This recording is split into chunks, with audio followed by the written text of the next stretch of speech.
Okay, hello everyone. Thank you so much for joining us for this episode of the On the Mark Financial Forum and podcast.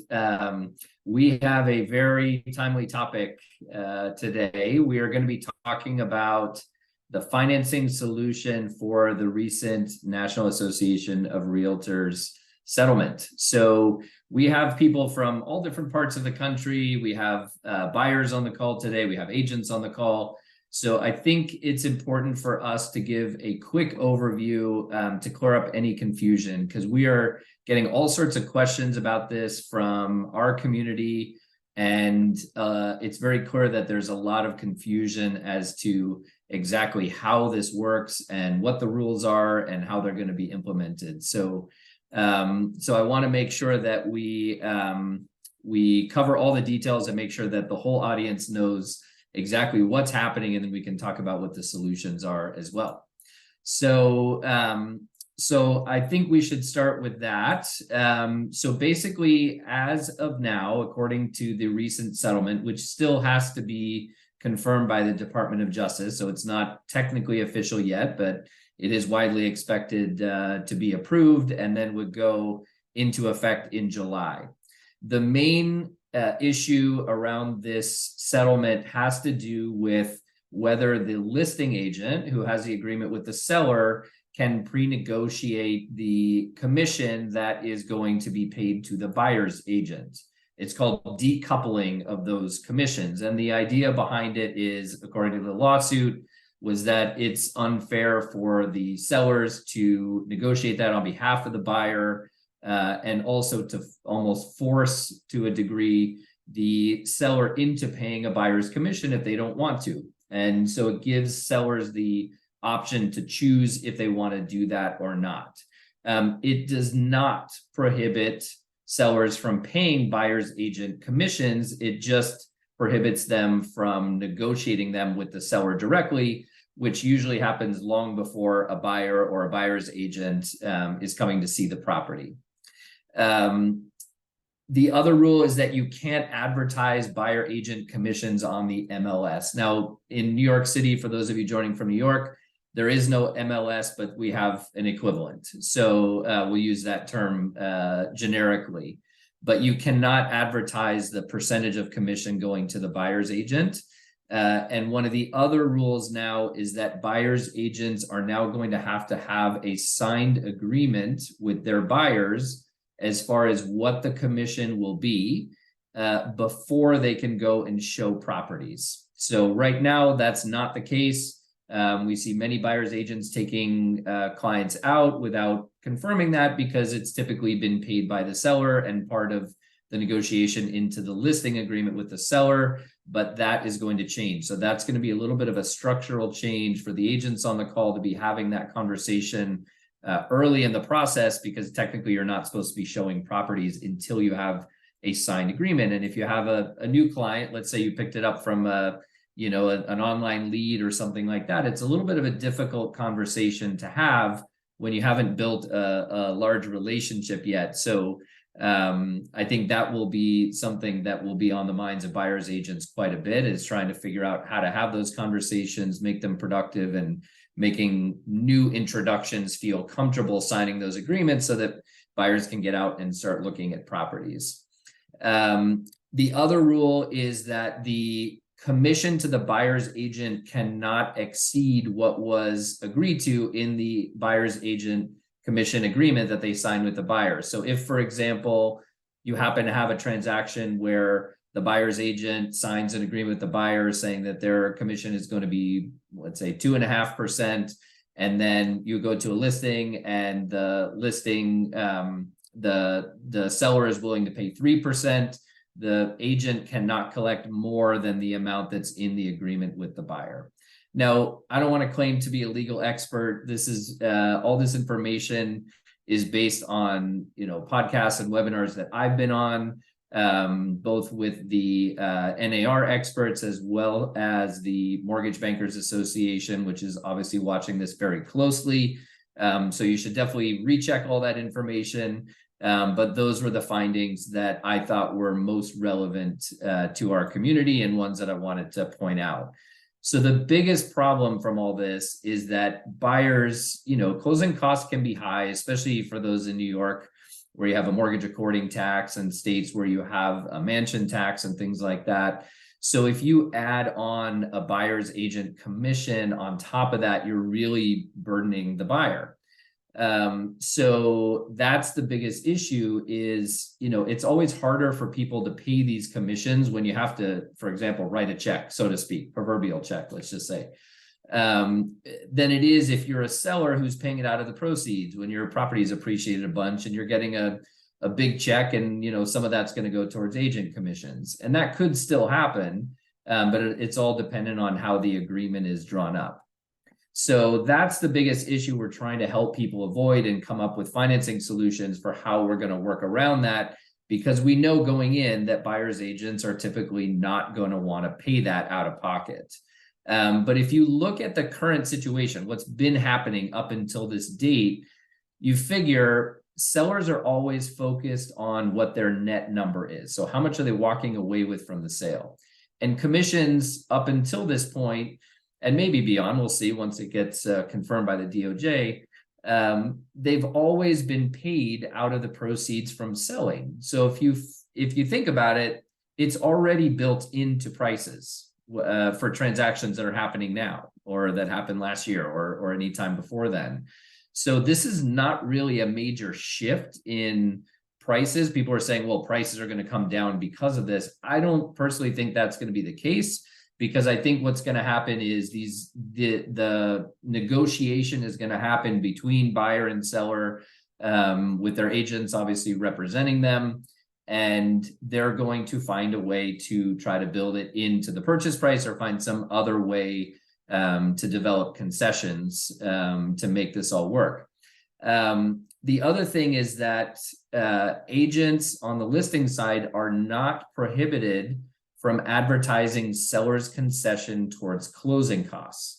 Now, closing costs is a little bit of a vague term. The question, and we'll talk more about this, is does that now include a buyer's agent commission? But at the end of the day, if the buyer's agent commission is equal to the other closing costs, and you're giving a seller's concession for the closing costs, but not for the commission, at the end of the day, the numbers pencil out the same. So some of this is going to be a little bit of semantics, number crunching, and trying to figure this out for each individual transaction. But I don't want this to be a doom and gloom situation, especially for the agents on the call who work with a lot of buyers. I think there are going to be some creative ways to do this.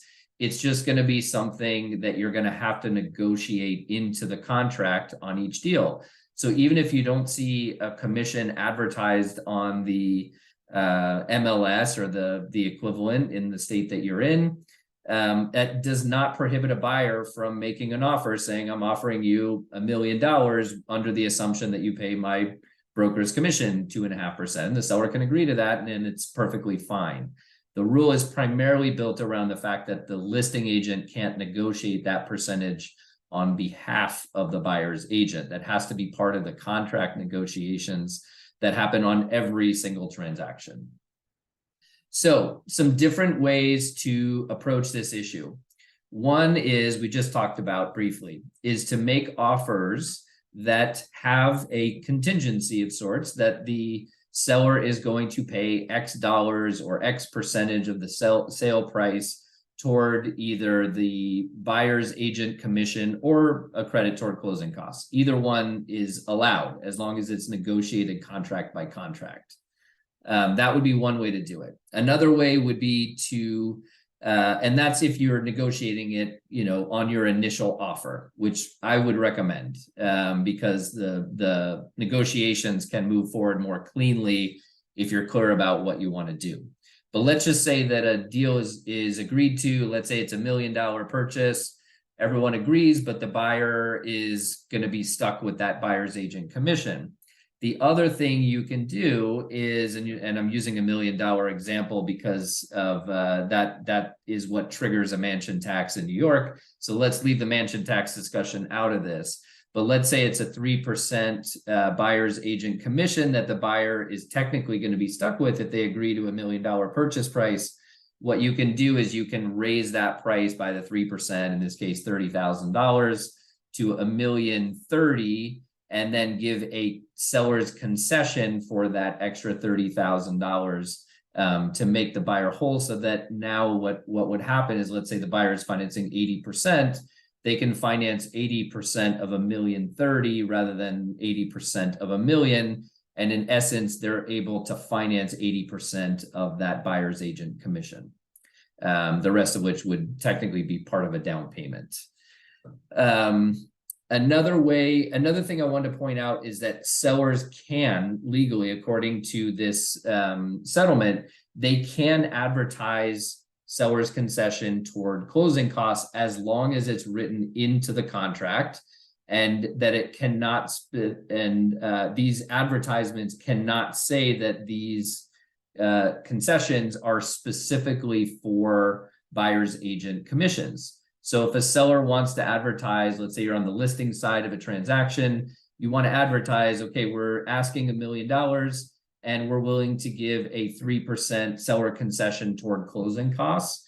That is another way you can do it. And, you know, by no coincidence, it's roughly the same amount as what a buyer's agent would typically charge on a transaction. So you can build it in on the listing side, but you can't advertise it. Doesn't mean you can't negotiate it, but you can't advertise it as a credit toward buyer's agent commissions, because then it sort of, in essence, is saying that you're negotiating that percentage for the commission, which is not allowed.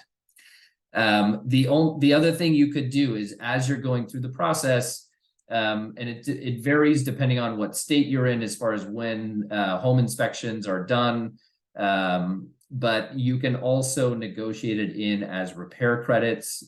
So if you have $5,000 worth of repairs, you can ask for a credit that's larger than that. Maybe that would cover a portion of the what would have to come out of pocket for a buyer's agent commission as well.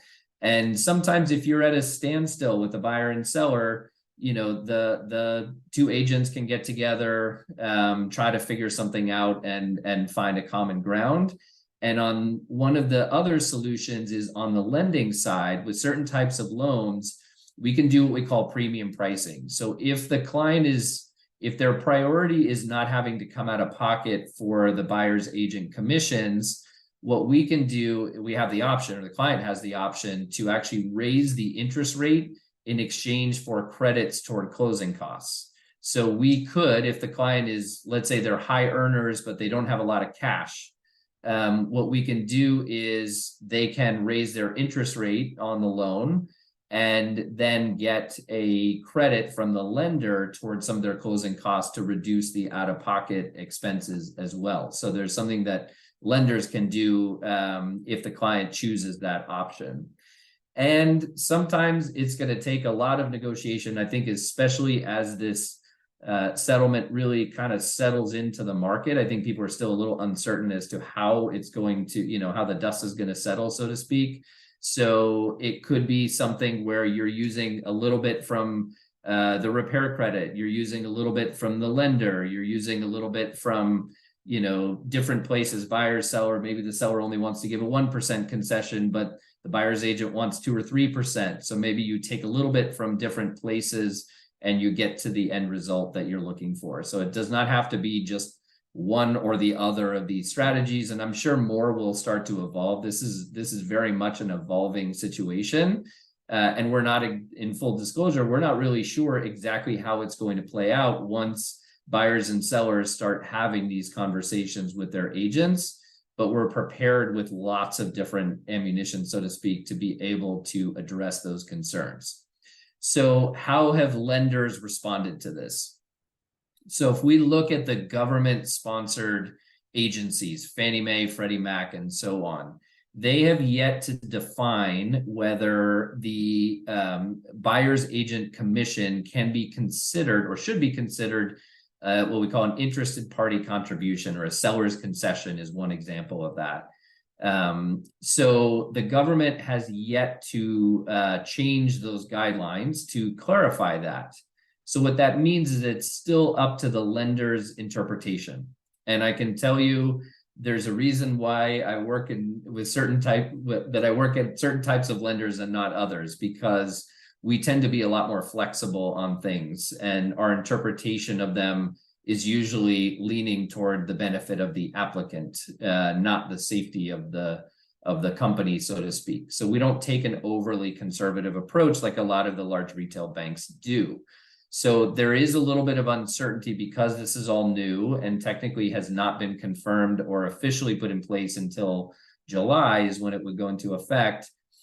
You might see differences in different lenders' approaches to how they handle this. I can speak on behalf of our own company because we've had a lot of internal conversations. We are comfortable with the current definition of interested party contributions on those types of loans to be able to say, yes, it can be a legitimate seller's concession toward closing costs, which we can include as the buyer's agent commission. The problem is that the guidelines talk about what is customarily paid by the buyer or the seller. And that's what determines if you need it to be if it can be included as a interested party contribution. But customarily, what's customarily done is now changing potentially. So that's the open-ended question that these government agencies still need to clarify. And I'm sure they will eventually, but they have not done it yet, as to whether buyer's agent commissions can be included in that or not. So when it's up to the interpretation of the lender, some will take a more conservative approach. Some will say, yes, this seems reasonable, and be willing to close loans. And that's the category that we fall into. So, but you will see different answers sometimes from different banks. And that's why it's something that you need to be mindful of. So what can lenders do? One thing is seller's concessions, which we've talked about. For those who are watching live, I'm gonna put up a screen here and I'll explain exactly what it is. Bear with me one second.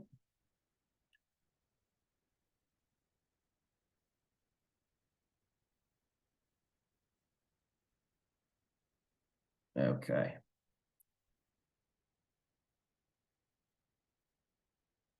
Okay, so this is the maximum seller's concessions that are allowed on different types of loans. So what you have to be careful of, there's two things to watch out for. Number one is that you cannot exceed the maximum seller's concession. So buyer's agent commissions generally aren't going to exceed those limits by themselves.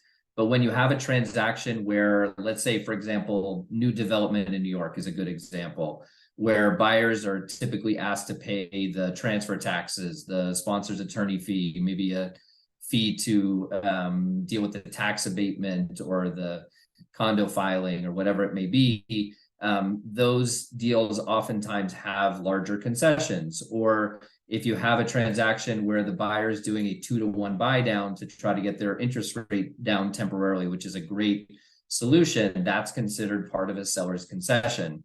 So you have to be careful that you don't exceed the maximum for the type of loan that you're doing. And also different lenders will interpret this commission thing differently, again, especially as you get into the jumbo loans. So what we've done here is just kind of provided an overview of what the maximum concessions are. And we're going to be sending out a flyer that has this on it, so you can keep it as a reference point. But in general, loans backed by Fannie Mae and Freddie Mac, they range from 3 to 9%, depending on how much the buyer is putting down. For a primary residence, for an investment property, they do a maximum of 2%. So if you have a client buying an investment property that is getting concessions, you better be careful, because most buyer's agents are going to want more than 2%. So you might not be able to build it in fully, even on a Fannie Mae backed loan, if you're capped at 2%. Jumbo programs typically will vary lender by lender. There's not uniformity, but what we generally find is most of them will allow 3 to 6%.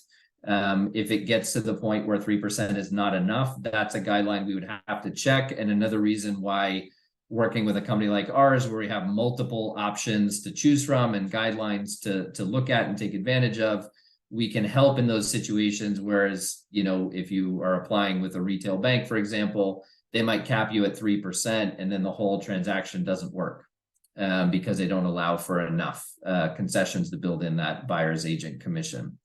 FHA usually is 6% across the board. VA can be unlimited depending on what the fees are going toward. In some cases, they cap it at 4%. We don't see a ton of VA transactions in our primary markets, but it's good to know that. And then USDA, honestly, I've never done a USDA loan in my 22-year career, but if you have properties in rural areas, then you have to be mindful of the 6% cap there. So as you can see, the issues are, if you have concessions beyond just the buyer's agent commission, you have to be mindful of this. You need to be communicating with your lender. But that's one important thing. The other thing that you have to be careful with is that when you increase a purchase price to account for these concessions that you may be giving to help the buyer cover the expense of the buyer's agent commission, what that means, you're technically raising the purchase price in the contract. So now your appraisal has to come in high enough to support that higher price. So in the example we used earlier, $1 million purchase price that you now boost up to $1.03 million. If that property doesn't appraise for $1.03 million, then you either have to reconstruct the loan a little bit. Maybe you're doing, 82% financing and now there's mortgage insurance, or maybe you just drop the price back and the buyer has to cover the difference if they don't want to do that. But the appraisal has to support whatever price is in the purchase contract. And the appraiser can't give more value to a property just because you're doing a seller's concession. That doesn't make the property itself more valuable. That's a concession in the contract. It has nothing to do with the value of the home. So you need to make sure that if you're increasing it, especially if you're going beyond 3% for other concessions, 2-to-1 buy downs, whatever it is, you have to make sure that the appraisal can be supported at the higher price. Otherwise, it won't work. Now we have a calculator. If anybody wants to see a copy of it, you can reach out to us about what a property needs to appraise for. So you plug in a few numbers, you say, okay, the expected value is this, the purchase price is this, and my buyer is putting this much down, and it'll tell you if your buyer is going to need to bring in more if the appraisal comes in at X number. So if anybody's interested in getting that appraisal calculator, let us know. I think that's going to become more and more relevant as we get further into this, but that property has to appraise at that higher amount, regardless of the fact that there is concessions. That is not a factor on an appraisal report. But I think the other things to watch out for is that, as we talked about, this is still evolving. So we don't know exactly, anyone who claims to know exactly how this is going to play out is probably fooling themselves as well as their clients, because when these types of structural changes happen, the market needs time to adjust. You're going to see some agencies try to come up with some, spectacular idea of how they're going to, try to cut agents out. And I think what's going to happen is that buyers are going to want to have representation. And I personally think that is very important. I would never go into a transaction, even though I do real estate for a living, without a buyer's agent. I just wouldn't, because you have no advocate. You have nobody negotiating for you. If you're new to the process, especially as a first-time buyer, there are so many nuances you will never learn on Google, especially in the markets where we have most of our business, which is, New York and California. They are very unique markets, and there are things that you wouldn't know if you don't have an agent guiding you. And we as the lender do our best job in the absence of that, when clients buying up for sale by owner, or maybe one where they wandered into an open house and there's no buyer agent representing them. But, that's really beyond our scope. And it's not really appropriate for us to be telling you what to offer and things like that. But that's what an agent will do. So even if a buyer ends up having to pay the commission, I guarantee you it's worth it. That's my personal opinion. Don't be short-sighted. You don't go to the doctor who's going to do the cheapest surgery for you. you go to an expert who really knows. And we're very big proponents of making sure you have proper financial advice. That's the whole purpose of this podcast, is to make sure that you're getting proper advice from professionals. And this is another perfect example. You really don't want to be short-sighted. And time will tell how this will play out. There will be bottom feeder sellers who just say, I'm not willing to pay anything. I'm not willing to give any concessions. What's likely going to happen on the listing side is that those properties are going to sell for less, because buyers agents probably aren't going to show those listings to their clients, because there's no way for them to get that commission if the seller really digs their heels in. And sellers will probably think that they're saving themselves money. But I can tell you from experience, the more people see the property, the more offers there are, the higher the price goes, because you have more people bidding on that property. If there were only one buyer that came to see every property and that was the one who bought it, they have no competition, that's a different story. But that's not at all the environment that we're in. Inventory is still low, and we're still seeing our clients compete on every single offer they're making. What I always tell my clients is, if this property is desirable to you, it's going to be desirable to other people as well. So expect that competition, but don't be short-sighted from the listing side to shut out the buyer's agents, because what you're doing is you're reducing the number of people that are going to see your property and probably bid on it. And I would say 99% of the time, you're going to make more money on a net basis after you pay all the expenses if you allow the buyer's agent community to come in and bring their clients. So don't be short-sighted if you're on the seller's side. I want to show you one other statistic that I think is relevant to this specific topic. Let me see if I can find it here real quick. Is that, I'll read it to you.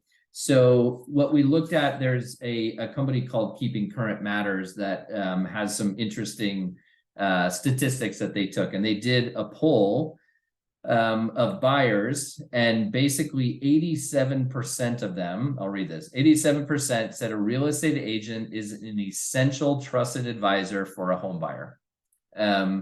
And 91% said it would be very stressful, if not impossible, to navigate a purchase without a buyer's agent.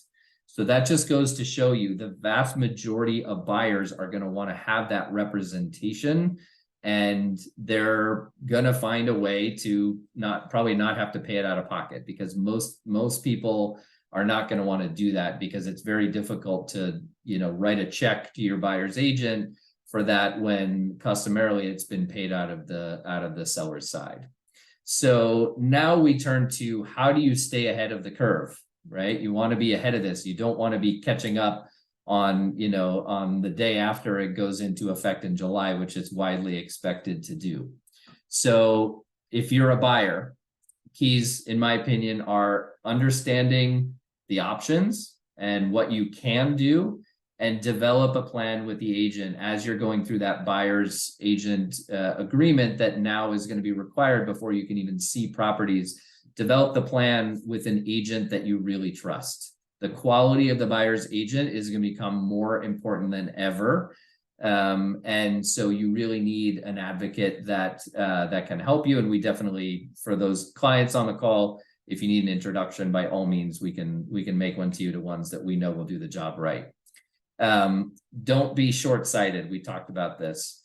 Don't try to negotiate a deal without an agent. What will likely happen, we've seen this all the time, when a listing agent knows that you're not represented, they might be able to, take a stronger approach with the negotiation, because they know that you don't have anyone representing you or guiding you through that process. And you will more than make up for that commission by having an advocate help you through the process, again, especially as a first-time buyer. And also becoming more important than ever. We see clients on the mortgage side who are just all about, okay, how can I save $5? Oh, I'm going to go with this lender because they offered me $5 less on an underwriting fee. And then they bounce back and forth. Oh, this lender said this, they're going to cut another $20. They're going to cut another $100.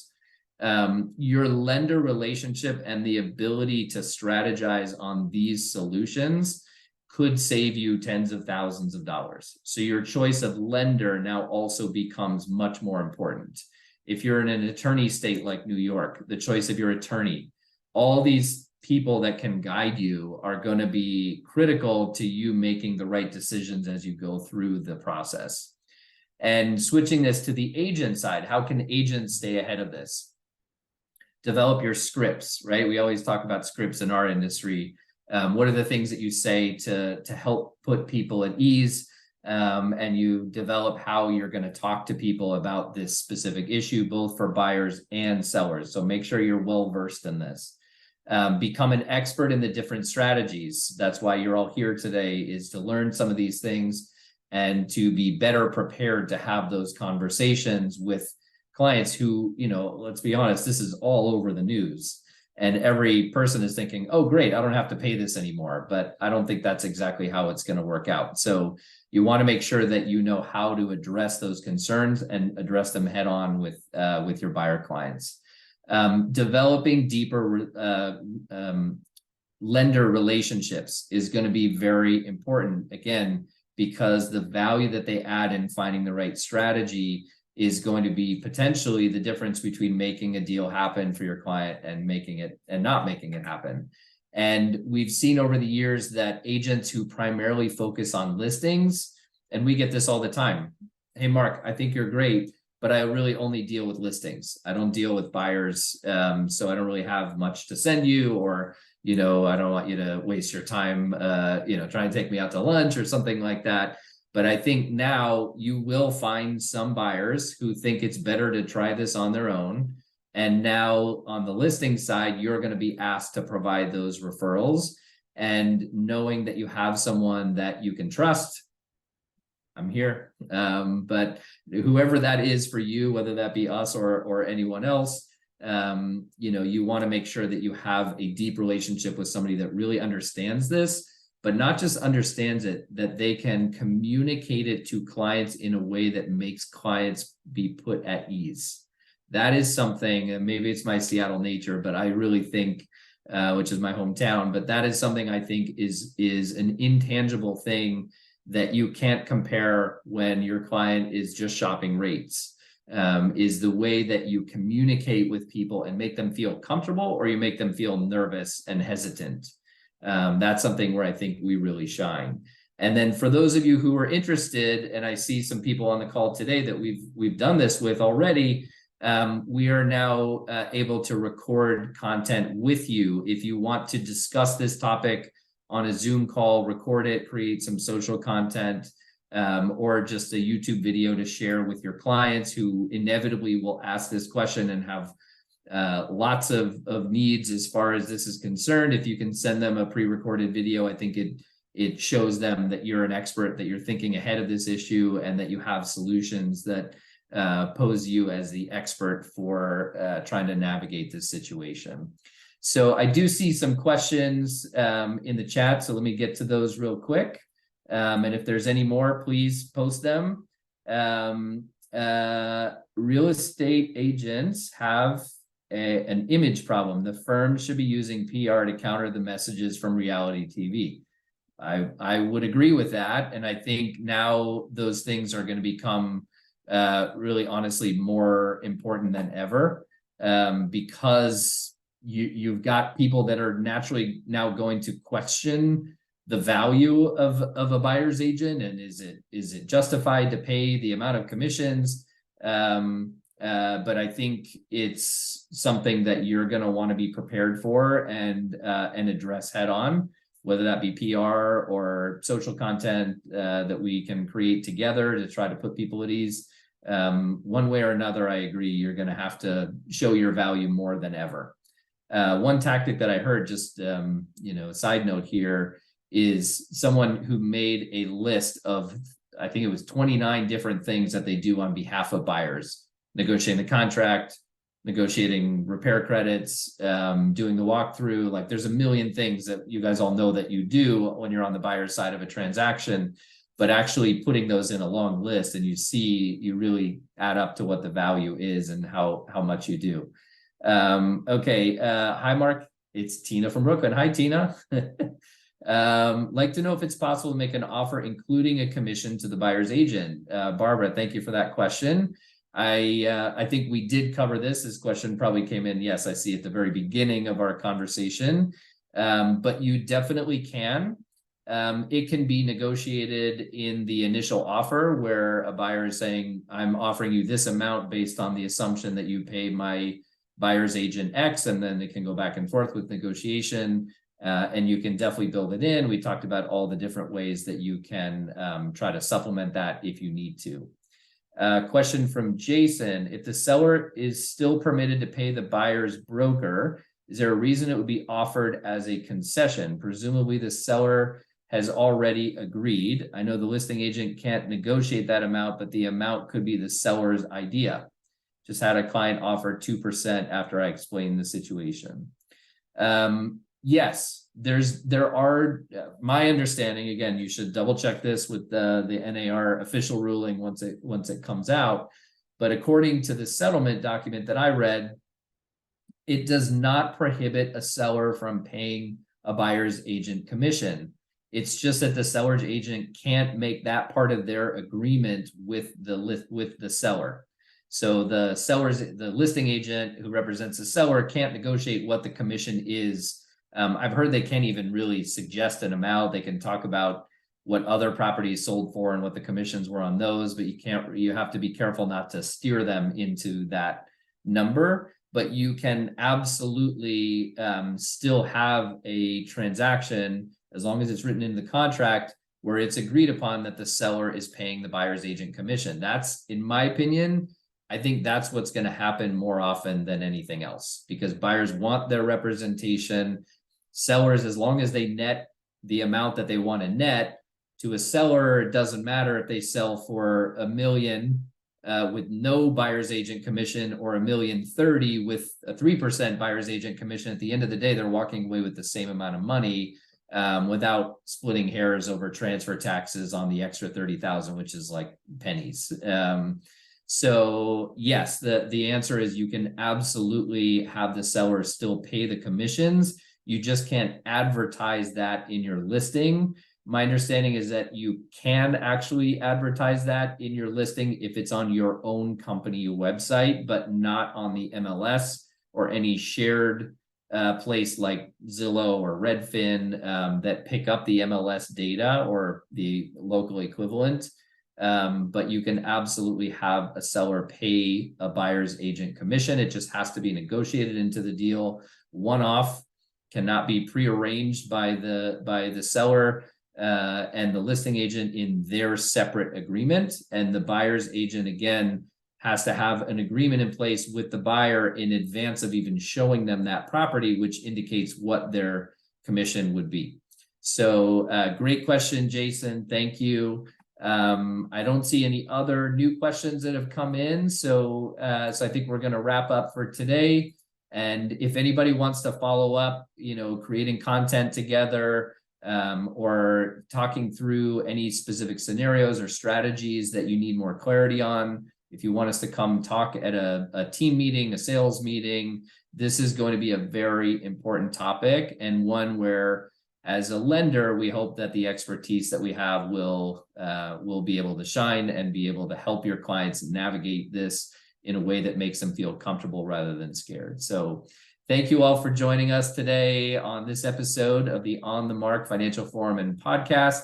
We look forward to seeing you next time. Take care.